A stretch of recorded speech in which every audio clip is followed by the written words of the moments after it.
Hello guys, welcome back to our channel.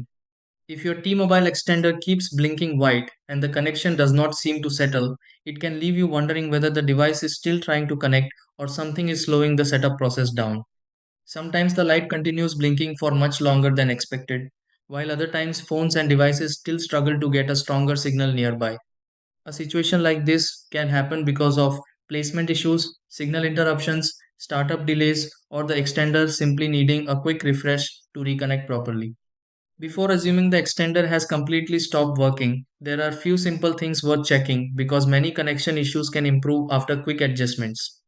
Let's go through several easy steps that may help fix a T-Mobile extender blinking white. Try these. Step 1.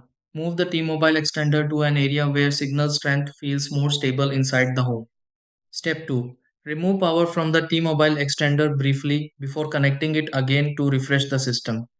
Step 3. Place the T-Mobile extender closer to an open area if walls or furniture seem to weaken the connection. Step 4. Give the T-Mobile extender a few minutes if it still appears to be completing setup or syncing. Step 5. Check nearby devices connected to the T-Mobile extender and see whether signal strength improves. Step 6. Watch the light on the T-Mobile extender and confirm the blinking white changes to a stable status indicator.